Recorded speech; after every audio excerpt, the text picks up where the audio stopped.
In the name of Allah, the most gracious, the most merciful, and peace be upon you.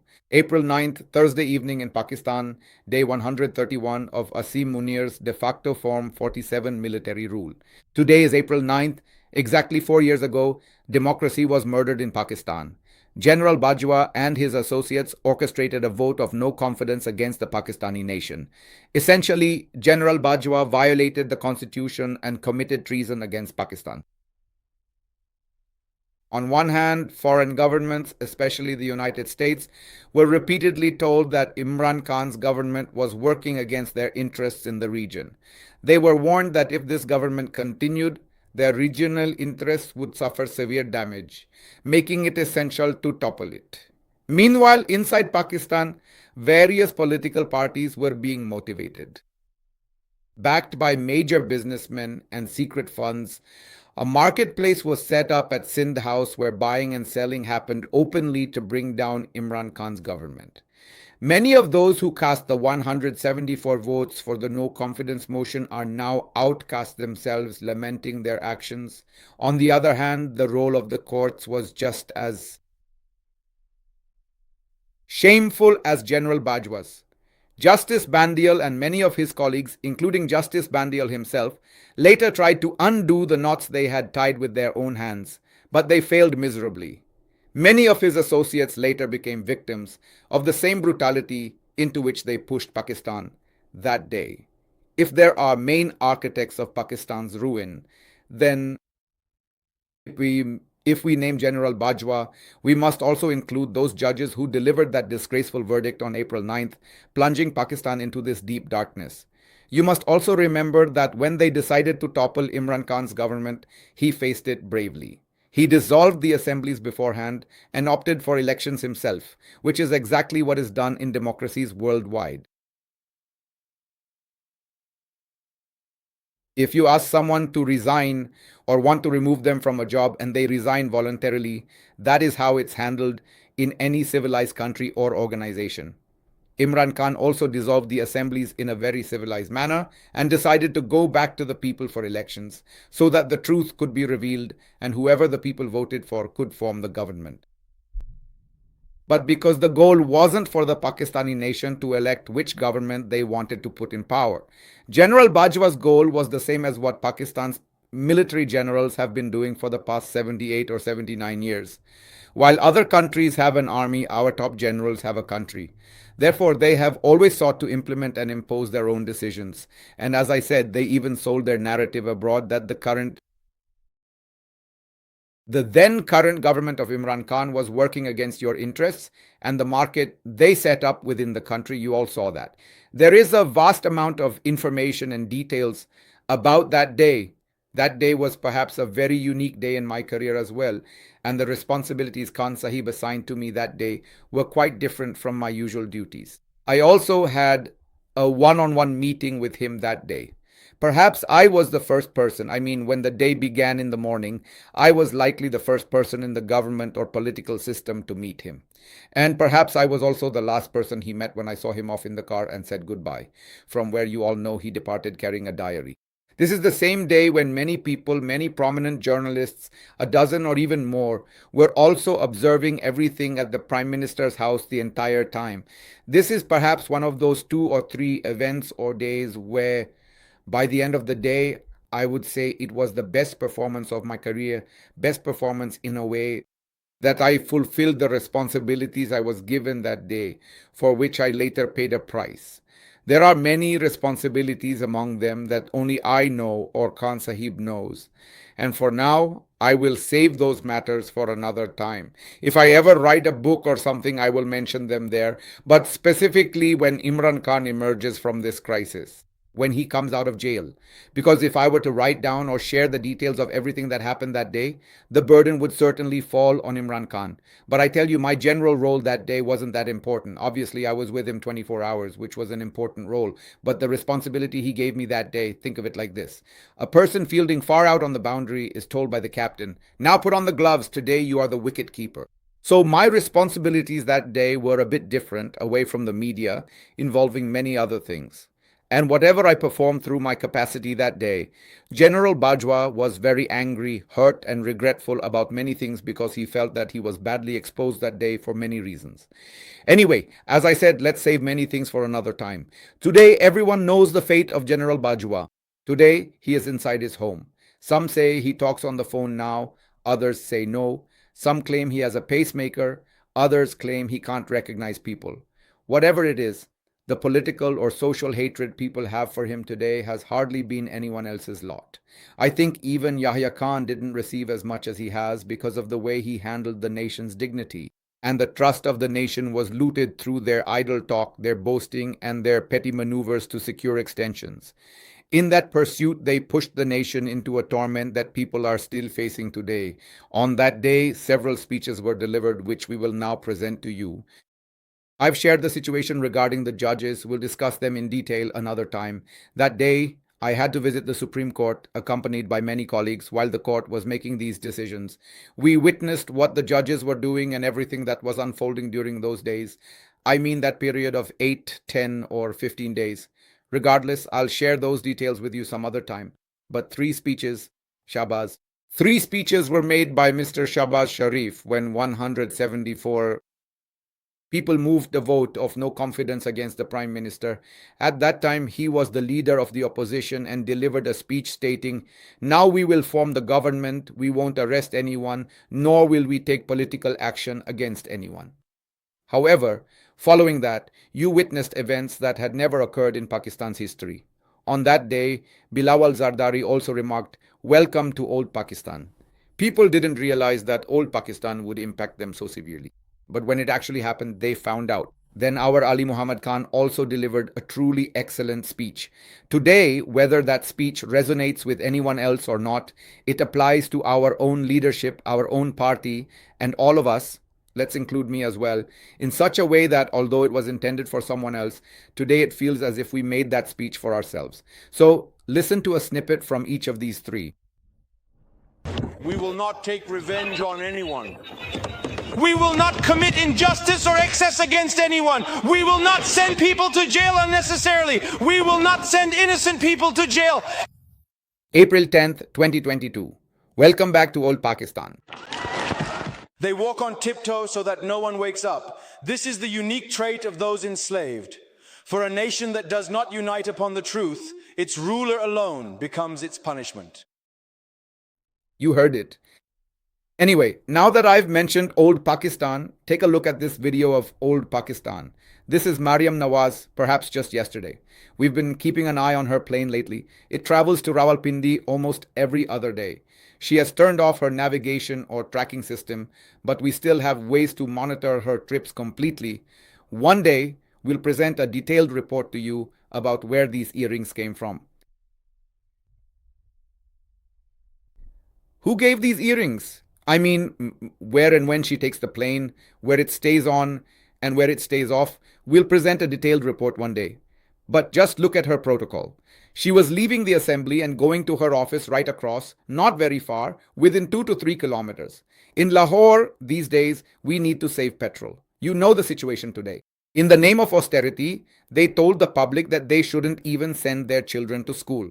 So, on one hand, schools are closed because we're short on fuel, while on the other, you've seen what's really going on.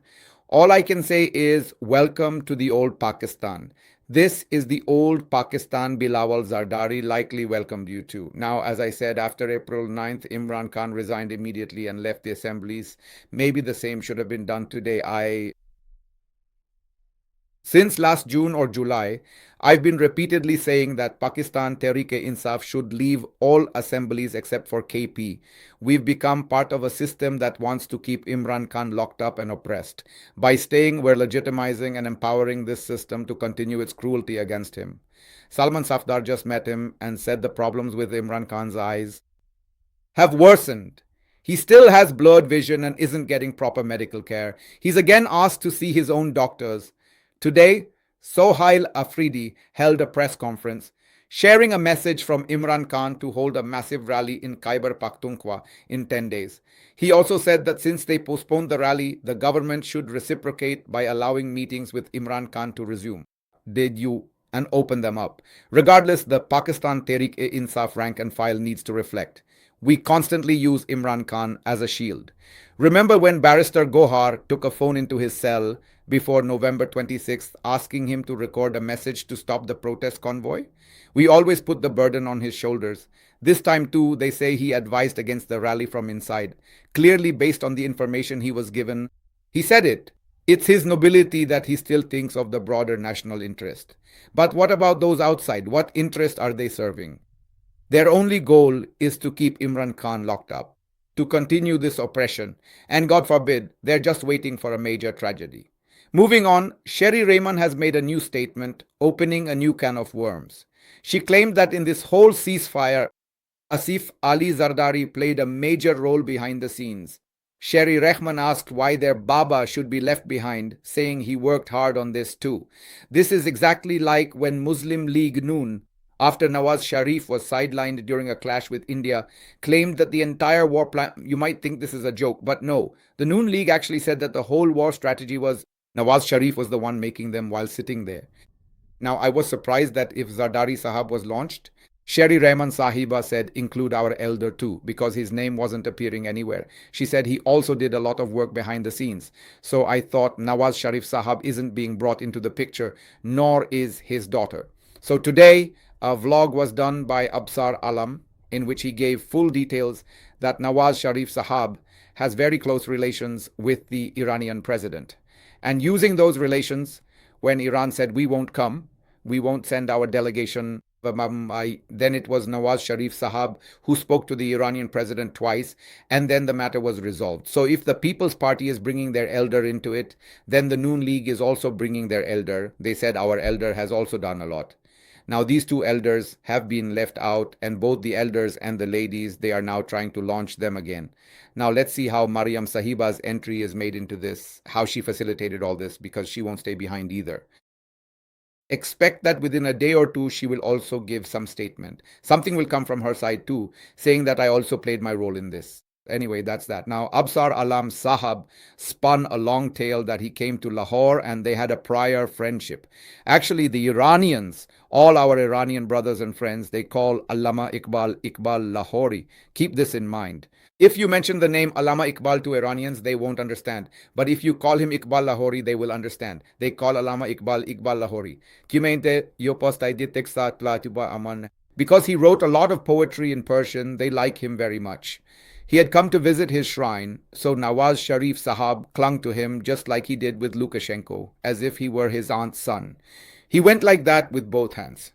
Whoever comes, he clings to them. And now Absar Alam Sahab is telling a whole story that basically they had a great friendship. So whoever shakes hands with him or passes by, after that, they just say that he is our eldest aunt's firstborn son. Firstborn son means the eldest son. Okay, moving on, let's bring the next news to you. These elders are done. Asad Umar Sahab has written an open letter to Field Marshal Asim Munir and Shehbaz Sharif. He has given 4 suggestions. He said that you got the war ended, you got praised, you did a great job, the whole world is praising you. So amidst these praises, do some good work too.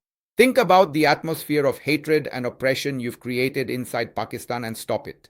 He gave 4 suggestions. 1, that Imran Khan and other prisoners be released immediately, all the political prisoners. Then he said that a dialogue should be held by sitting down with everyone, with the political parties. The timetable for the next election should be fixed. That was his 3rd suggestion. And the 4th suggestion was that until the next election, everyone should jointly decide on a governance model. Asad Umar Sahab's points are very good and should definitely be acted upon. But let me tell him that the problem is his respected father was also a general. The issue with our generals is they don't want to relinquish power. Now, regarding all this discussion, does Mr. Asim Munir not know he's doing wrong or what he ought to do? He knows. Does he not know he's playing the politics of division? Does he not know he's playing the politics of oppression? Well, he is indeed playing politics. Doesn't he know this is weakening the country? The nation's units are weakening. So, the points you've raised, he and his fellow generals are well aware of them. But the problem is, if Imran Khan is released, it will instill hope in his voters that if the elections are free and fair, he will win. He could become prime minister or appoint someone else to the position. Whatever Mr. Imran Khan decides, whether he takes the office himself or appoints someone else, that will be his choice if his party wins the election. In either case, the Prime Minister won't be a mere puppet at that time. And if the Noon League wins the election on its own, let's just assume for a moment, or if the People's Party wins or any other party, they won't be a puppet with only 17 seats. Asim Munir has gained absolute power and is unlikely to give it up after these developments. We appreciate your effort. The BBC says the US president is sending a team to Islamabad, J.D. Vance, Steve Witkoff, and Jared Kushner. Also, the White House press secretary Caroline Leavitt has also confirmed that this very delegation is coming to Pakistan. So, there is now confirmation that this American delegation is arriving in Pakistan. We'll see. If there are any changes, we will bring them to your attention. The Iranian ambassador to Pakistan, Reza Amiri Mohadam, posted a tweet stating that tonight, the Iranian delegation scheduled to begin negotiations tomorrow will also arrive in Islamabad. But shortly after that, he deleted the tweet. I think it might be due to security reasons, or perhaps for the reasons I'll explain later, such as the ceasefire violations occurring right now. Those could also be the reasons. The names I am about to present to you are not final. These names are circulating within military groups and have reached us as well. You should not consider them definitive at all. From the host side, there will be Mr. Orderly along with Field Marshal Asim Munir and Ishaq Dar. These three individuals will represent the hosts in the negotiations. In the American delegation, J.D. Vance, Steve Witkoff, Jared Kushner, and Brad Cooper, who is the CENTCOM commander, will be present. I repeat, these are not final names. They are circulating in military groups, and I thought I should share them with you. In the Iranian delegation, their speaker, Mr. Mohammad Bakr, their foreign minister, Mr. Abbas Araghchi, and their secretary of the Supreme National Security Council, Mr. Mohammad Bakr, and Majid Takhtravanchi, who is their deputy foreign minister. I think that out of these four, maybe 2 or 3 people will come from Iran. That's what I think, though I could be wrong. Anyway, these names are currently circulating in military groups, so I thought I'd present them to you as a possibility. On the other hand, in Islamabad, all traffic routes have been closed. The Serena Hotel has been evacuated from the entire area. All traffic, especially heavy traffic, has been stopped. It's total chaos, making life quite difficult for the people of Islamabad and Rawalpindi. Well, security measures are necessary, but closing schools and all that was just absurd, yet they did it anyway. And the internet will be down. They're claiming a cable is damaged, so it'll be slow until April 13th. This feels like a gimmick to me. The timing is just too convenient. I suspect there's some other motive behind it. Moving on, Pakistan had been silent for a day or two since Israel began violating the ceasefire. Finally, this evening, the Foreign Ministry issued a brief statement regarding Israel's bombardment of Lebanon, where they launched 100 attacks in 10 minutes, dropping 160 bombs, with reports of nearly 280 casualties. Regarding this, the Foreign Office has issued a rather mild condemnation. Then President Trump delivered a major shock to our leadership and Asim Munir and everyone else, really. He stated that Netanyahu is doing the right thing and that Lebanon was never part of the ceasefire.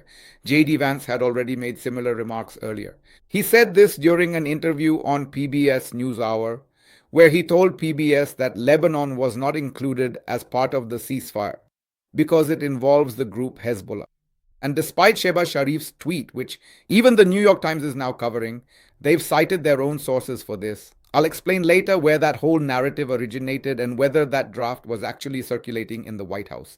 The New York Times has broken this story, and I'll share more soon. So, President Trump has dropped a bombshell, stating Lebanon isn't part of the deal. Furthermore, President Trump warned that if the final agreement isn't fully honored and implemented, hostilities will resume. In a Truth Social post and recent interviews, he stated that future attacks would be far more dangerous and devastating. He promised bombing on a scale never seen before, leading to even greater destruction. He made it clear that either the ceasefire is strictly enforced, or he will unleash a truly unprecedented level of destruction. He has clearly escalated the threat level. J.D. Vance has also warned Iran of extremely serious consequences, stating that any violation of the ceasefire agreement will be met with decisive force. Their primary objective regarding Iran remains making sure that the crucial Strait of Hormuz stays open and accessible for international shipping and trade. For the past, you could say, 15 to 20 days, the biggest concern for President Trump and others has been the Strait of Hormuz. They're insisting it must stay open and tankers should be allowed to pass through freely. They've warned that if it's not kept open, there will be severe consequences. On the other hand, Iran's President Massoud was seen among the public in Tehran today. Naturally, the people there are very energized, they're celebrating, and they believe that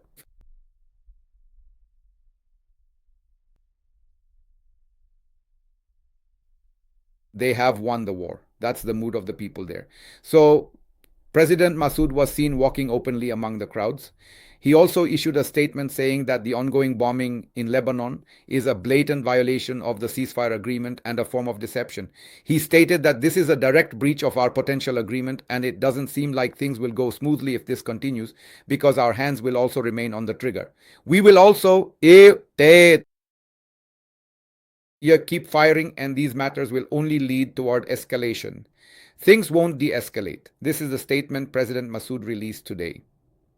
Now, moving on, but before that, let me give you my analysis in a couple of lines. Will these negotiations fail? Will this ceasefire collapse? No. Both Iran and America will participate because President Trump was stuck in a very difficult position. As you all know, he needed a way out of this. And he couldn't find that way out. He asked our people, but they couldn't find it either. When they contacted Iran, they were told that something would only happen if China was involved. So they rushed to China. Once China spoke to them, the negotiations began. And now President Trump has openly, we gave you this news the other day, and later President Trump even admitted it. Given how stuck he was, he'll keep making threats, and there might even be an occasional bombing, but he will never go back to a full-scale war. President Trump has had a taste of it and he wasn't prepared. He came into this unprepared. By unprepared, I mean he didn't realize the Strait of Hormuz would be closed like this, or that there would be such massive price escalations or such a negative impact on the economy. He didn't expect so much internal criticism within the US, or that his approval ratings would drop so low, which could severely affect the midterm elections. So while he won't exactly apologize publicly, it's unlikely he'll enter this war again. My analysis is there will be some ups and downs, but this isn't just the work of middlemen. It's not because of the brokers involved. It's because President Trump himself was stuck and wanted a bailout. In reality, his connections here in the region are the ones who bailed him out. And now I don't think he'll go back to war. Spain has made a major announcement. They've said they are going to reopen their embassy in Tehran. Truly, Spain's Prime Minister Sanchez is surprising everyone. He's taking a very strong stance everywhere. Now he's announced that they are reopening their embassy in Tehran. This means he's taking a very bold position. Moving on, the head of the US military has started a new rumor. He says that all the Middle Eastern countries are saying they aren't in active we aren't against Iran, we're not attacking, nor are we involved in any attacks. Just yesterday, a picture was circulating on the internet claiming that Iran released this photo of a fighter jet, which they say actually belongs to the United Arab Emirates. Now, listen to the statement they gave first. And I want to thank, as the Secretary did, our Gulf partners who fought alongside each and every one of us every day. From the Kingdom of Saudi Arabia, the United Arab Emirates, Bahrain, Qatar, Kuwait, and Jordan, all who joined us together to defend and protect our people and our assets, and who, if required, stand ready to do so again. Did you hear that? He says, we thank Saudi Arabia, the United Arab Emirates, naming all the countries fighting alongside us in this war. Now, Shehbaz Sharif has made a diplomatic blunder. Firstly, they aren't well educated and they don't even try. Look at this statement. In it, he talks about the Islamabad talks mentioning brotherly countries. Now, pay attention to this. Where he first thanked China, Saudi Arabia, Turkey, Egypt, and the state of Qatar. The United Arab Emirates name is missing. Well, that's understandable. I'm not calling that a diplomatic blunder. Although their name should have been included, we don't know the behind-the-scenes details of how intense the conflict is or how much resentment there is with the United Arab Emirates, whether it's because of Saudi Arabia or whatever the reason. diplomacy, they usually handle diplomacy with a bit of give and take. But anyway, the missing name isn't the blunder. Look at the blunder further down. All these countries I mentioned were listed as brotherly countries. Let's move on. Then he mentions the GCC, the Gulf Cooperation Council, which includes everyone. Kuwait, Qatar, the United Arab Emirates is in there too. Oman, Bahrain, Saudi Arabia, all these countries. He refers to them all again here as brotherly countries of the Gulf Cooperation Council. But at the same time, he's writing about America here, but he's not calling America a brotherly country here. What I mean is, he's calling all these countries brotherly, he's calling all the countries above brotherly, but for America, he writes the United States of America. Now, I'm not saying you must call them brotherly, but in diplomacy, you should use some common sense. What bigger diplomatic blunder could you make than in a single message? Calling all countries, including China, brotherly but not America, while on the other hand, you claim we have very deep ties with America, then you should really reflect on your own actions and what you're actually doing. But as I said, they aren't well educated and they don't even try. Now, the Financial Times has reported another story saying that Iran is planning to charge $1 for every barrel of oil. So, however many millions of barrels pass through there, they will charge that many dollars from every ship. And they'll take these payments through Bitcoin or crypto so they don't get stuck, their money doesn't get stuck, and sanctions aren't imposed on them. The way it works is that ships must contact Iran beforehand, and any ship that fails to do so and passes without paying will be targeted. And the Financial Times reports that Iranian authorities will also be able to search the ships to check for weapons or any other prohibited items. With that, I'll take my leave.